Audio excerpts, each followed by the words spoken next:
my soda pop. Now I'm smelling like Indonesia. Bus stop full of block bitches and skeezers.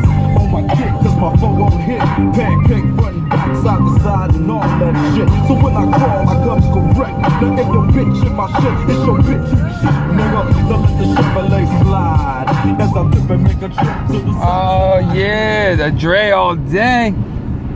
I've been bumping Dr. Dre all day, man. Fucking one of those. Most Mondays are pretty damn stressful anyway. But I put on the relaxed Dr. Dre old school shit to like for the drives. You know what I mean? I had it this morning on the drive to work and drive home. I like to relax before I hit the chaos at work. So anyway, welcome to another afternoon dump. What up, Nick? Oh, dude, my boy Nick got fucked by the weather, man. If you guys don't follow, or no, you probably not. You probably didn't put it on Twitter. You probably shouldn't do it. But my boy got screwed by the weather down in Texas. So I hope the insurance covers that, bro. I really do. That fucking blows, man. Flooding and small cars don't mix. It sucks. Luckily, Arizona. Hey, what's up, Andy?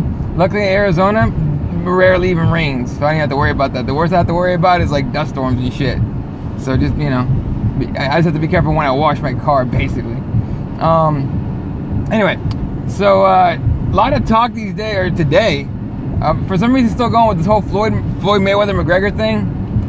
Relax, people. It's not gonna happen. That fight's not happening. It's just not. Okay. Money wise, would it make the money that Floyd says it would? Maybe. But that would be like the casuals that are kind of stupid that would pay for that.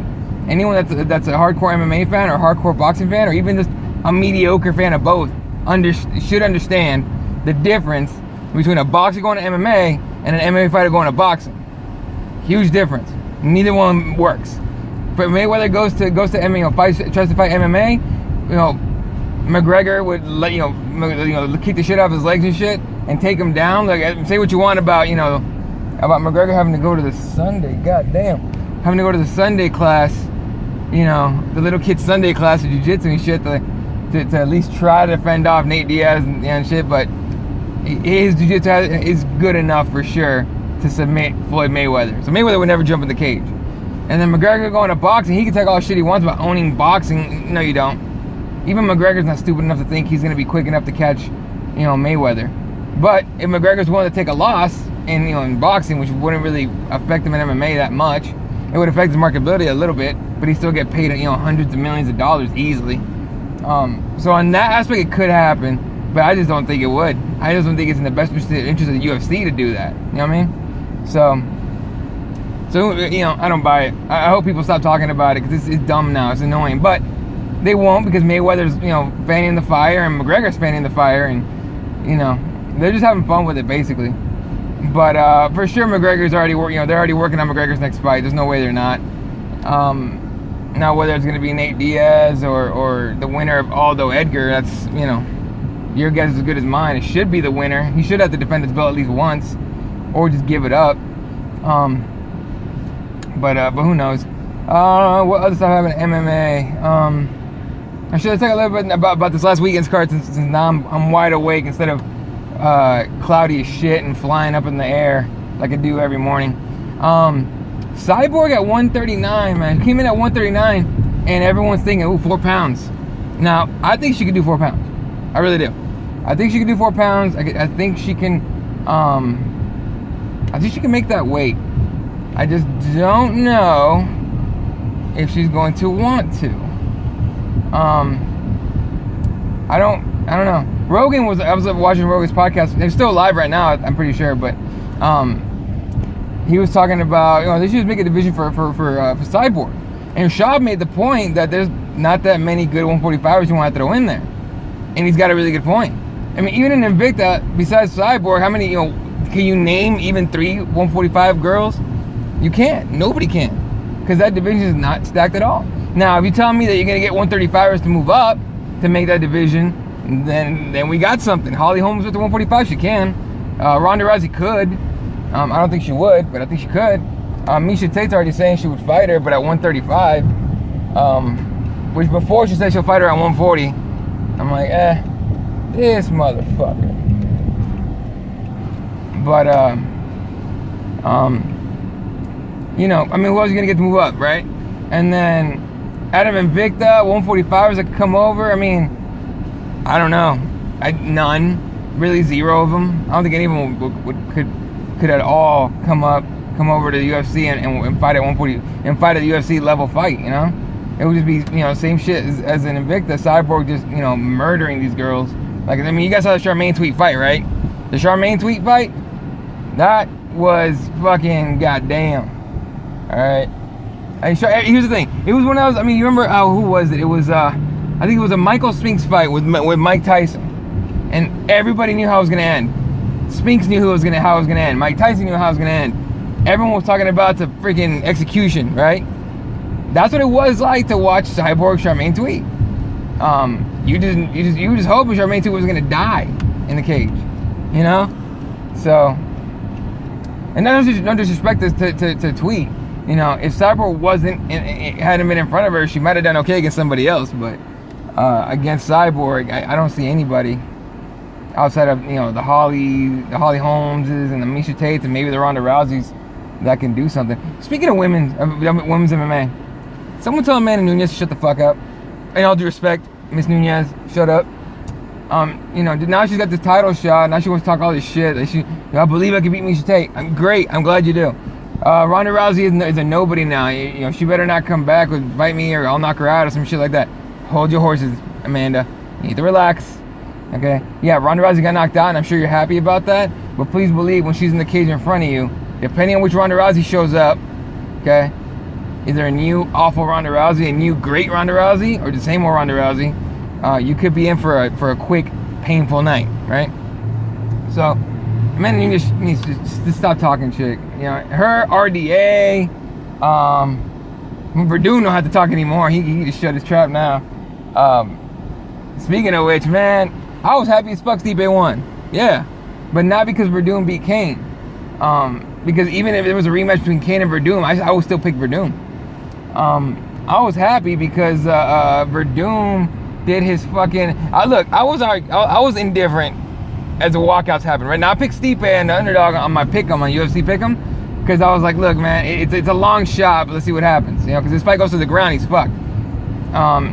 And then with Stipe actually, you know, staying awake, trying to keep distance from Verdun, made Verdun chase him. I was like, oh shit, it's gonna be that kind of fight.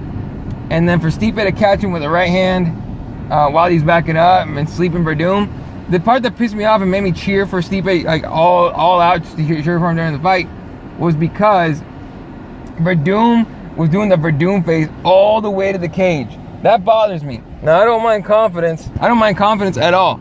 I do get bothered by the stupid Verdun face when you're about to fucking, you know, defend your title. Like, for sure focus, right? For sure give this guy the respect he deserves as having earned a title shot against you, you know, and having beaten the living breaks off of Mark Hunt and sleeping Arlovsky and whatever else.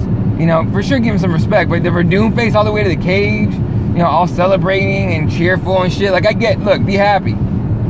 But cut it out with the Verdun face shit. And so after he knocked him out, the face he made when he woke up was awesome. They're calling it the anti-Verdun face. I'm like, yes. And Verdun deserves it. He deserves it. He deserves to get made fun of right now for that shit. But he won't, because he's actually a good guy. So, I mean, look, I don't hate Verdun. I just wish he'd have done the Verdun face a little less and taken that fight a little more serious, you know? So, you know, hey, that's what happens. Yeah, Stipe as champ, it's a trip. Never thought it would happen, ever. Cleveland's got a title. And actually, people came out to the Cleveland airport to cheer him. And apparently he was like, you know, brought the tears and shit. And yeah, good for him. That's great. That's good shit. Your city should back. If you're loyal to your town, your city, you know, your city should back you up. You know what I mean? You know, cities that won't do it are huge cities. You know, LA, New York will sort of do it. LA won't. Basically, all the West Coast big cities won't do it for you. All the, you know, all the, what do they call it? Midwest cities will do it. Hell, New York will do it. And I hate to say it, dude, but I can't. I'm driving, so I can't read it. But I caught something about you think Miesha finishes the fight against Nunes standing? She could. She's got power now. She grew some power. She gained some power. I'm not even sure how she did it, but she gained some power. And And like she's fucking. You can hurt her all you want. You can hit her with everything. You can hit her with a truck, a fucking house, a town, and she's gonna keep coming like a goddamn zombie. So, you know, is what it is at that point. So yeah, Misha could sleep her on the hand, on the feet, but who knows? But to see Stipe, you know, cry and shit and or tear up and everything as his city comes out to cheer their champion. I mean, you don't get that unless you're like a big time sports team. You know, the Browns won, which is funny to say, but if the Browns won the Super Bowl, they come out to cheer those guys. Or even made the playoffs, they come out to cheer those guys. If when the Cavs make finals and shit, even if they lose, the people come out and cheer them and everything, right? So for one guy to show up and have the town show up, the city show up, it's great to see. I'm very happy for Steve. I really am. For a guy that fought and everything, it's great. By the way, if anybody's commenting, I can't see it for some reason. So usually I get some comments and I'm not even sure what's going on right now, so I'm assuming Periscope sucks. If you guys aren't commenting, don't sweat it. It's all good. Oh, you are. Here we go. I hear you get cheered like that every time you step out of your house. Fuck yeah, dude. Hell yeah. I get cheers right out the house. I'm like, stop it. It's okay. All right, fine. I'll send some autographs. Nah, but appreciate that, Sean. You're the man. Yeah. But yeah, no, it's nice to see. And then Verdum, you know, he asked for a rematch. He's like, I think I deserve a rematch. No, you don't. You got knocked the fuck out, dude. Go win a fight. I mean, look, for as many rematches as Kane has been, you know, given and shit and not shown up for, but the rematches that he's been given, even after he got knocked the hell out by JDS on freaking international, on the first Fox card, when he got knocked the fuck out, he had to beat somebody to get a title shot. I forgot who it was, but he had to win a fight before he got, you know, the rematch, right? So, yeah, Verdum, nah, dude, there's dudes behind it. Overeem's ready, and he's gonna get the shot. Please believe Overeem's fighting for the title. Overeem's there. The winner of Kane and Travis Brown will be there. Maybe Verdum against one of those guys for a title shot. I'd be okay with that. Give Kane a second chance, or put him against Travis. What was Verdum thinking? Jiu-Jitsu black belt, led with his chin into Stipe's fist. Overeem next, and he wins. I agree with Andy. Overeem's next. I think he probably beat Stipe, because Overeem's a legit, experienced striker who's not chasing anybody. And well, Verdum, here's the thing. Verdum was gonna try and get a takedown. It seemed, because he's a really tricky guy. He tries, you know, comes out with a flurry of punches, and then when you least expect it, he shoots for your takedown, and that was it. You go down, and that would have been the fight right there. But he came in a little too eager, throwing punches, and Stipe just landed the perfect right hook to the chin and shut Verdum's lights out, right? So, but I agree, Overeem's next, and I think he probably wins it, which, honestly, I can tell you right now, the UFC is salivating at having Overeem as champ, for sure. Having a guy that looks like that, fights like that, you know, and has, you know, mad power, and is a scary-looking bastard, that guy, when he came into the UFC, everyone thought he was going to be champ in a year. It's been years now. And because of the whole, you know, the drug testing stuff, and I don't eat horse meat anymore, whatever the fuck he's doing, you know, whatever he's doing, you know, it slowed it down. But he's learned a lot. It seems like he's learned a lot, especially going to Jackson's and shit. Like when he was getting knocked out, that dude thought he was, you know, no one could knock him out. Mr. Horse Meat, UFC heavyweight champ. Yep, I think that happens, dude. I really do think that's gonna happen. And then he'll end up defending against the winner of Travis Brown, Cain Velasquez. I can't think of anybody else that, like, you know, would legitimately deserve a title shot, you know, unless they give Verdum another shot right away, you know, after Overeem Stipe, or they give Stipe a rematch if it's some kind of crazy close fight, which I don't see it happening. You know, people throw out names like crazy, but in the heavyweight division, I mean, it's kind of just 5 guys, you know. So it's one of those divisions. I wouldn't mind seeing, you know, Daniel Cormier move back up after Jones likely beats him. Matching with Mark Hunt, K1 fighting for the UFC title. There you go. Give Verdum the Arlovsky fight. Dude, we don't want to see Arlovsky die in the cage, okay? I think Arlovsky's done. I really do think he's finished, man. Like, how many times can you get knocked the fuck out before you start worrying about, you know? Now, mind you, I don't think he's anywhere near thinking about retirement, so that could happen. But it's, I don't know, it's a trip. What else was I wanted to talk about?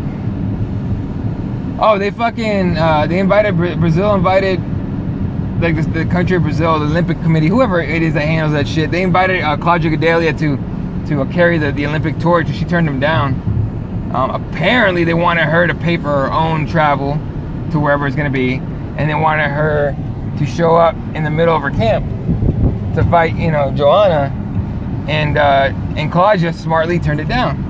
She was like, yeah, I'm not paying for I'm not, you know, you're not gonna invite me and want me to be on television carrying the torch, and then I have to pay all my shit. I'll have to pay my way and all that. And then Claudia Gadelha carry my torch.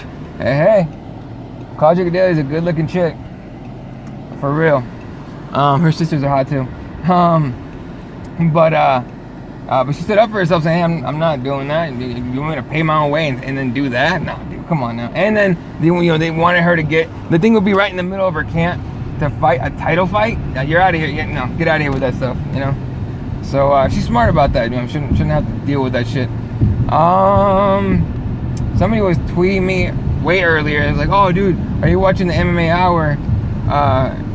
You know, she has a face like a box of smashed crabs. Yeah, maybe. I don't know, dude. I don't know. Whatever. I'm too busy staring at her ass to look up. I mean, you might be right. I don't know though. Nah, she looks okay, dude. Come on now. Don't hate on that. Yeah. Oh shit! Now you fucking threw me off track. I can't think what I was gonna say. Oh well, whatever. Yeah, I think that's gonna be it. I gotta make a couple stops here real quick, so I'm gonna have to go anyway. But for sure, keyboard warrior sometime this week. We'll be doing. I'm resetting a lot of things, trying to figure this shit out to get more time to do shows and stuff, and you know the energy and all that. I got rid of a nice amount of stress this week, today basically. I got rid of a nice size stress shit that I had, so I'm feeling, you know, a little better. I'm feeling a little lighter, so that's great. So hopefully that, you know, that buys time and energy for me. All right, so I have the air on all high. Hopefully you guys can hear me still. All right, well, you guys have a wonderful day, wonderful evening, night, whatever you guys are at. I know Andy's about to do his usual nightly rituals before he goes to sleep way too late. Have a good one, Andy.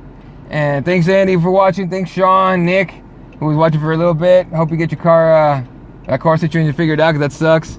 And I'll catch you guys hopefully tomorrow morning. All right, see you guys.